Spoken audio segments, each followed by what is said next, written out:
What do you do when you've made a mess of things? You clean it up.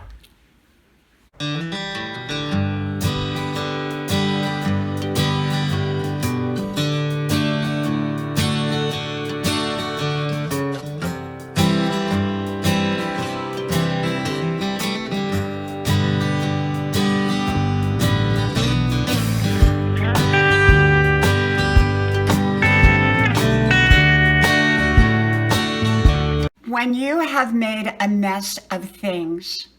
Hello, you all. I'm Diana Brienne, and I got to thinking today about when you've made a mess of life, when you've made a mess of a situation, what do? You clean it up, is what you do to the best of your ability. Some people have, in their lives, and I think most of us can kind of relate to at least a situation or two in life along the way where we've made a mess of things. And whether we purposefully did it or did it by mistake or whatever, or being just careless. But people can sometimes make a mess of things at their job, in a relationship, financially, with their health habits, all kinds of mistakes in life. So what do? You clean it up. So sometimes cleaning it up is not always easy. Sometimes we got to go back and we've got to apologize to people. Whether they accept the apology or not is not our concern as much as it is that we apologize. We've done our part. If they want to do their part and forgive us for something that we've messed up on, then that is wonderful. But if not, it doesn't really affect our lives because we have apologized. We've done our part. And being sincere in the apology is most important because an insincere apology doesn't really count. So we back up a sincere apology with change. That's the first part.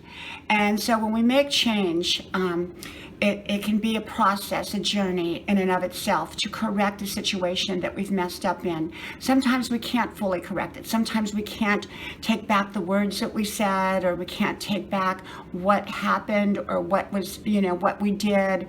Even though we made a mess of things, we still, to the best of our ability, clean it up. And then we move on in the best way possible.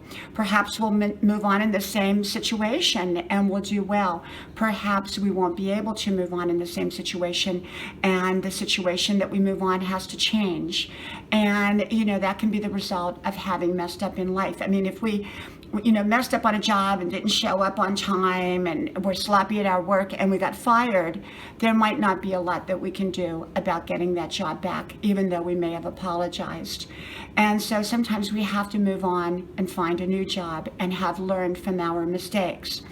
And sometimes you can't clean up that mess entirely, but you do the best you can, and then you move on. You don't let your mistakes hold you back. You let your mistakes push you forward in a positive way.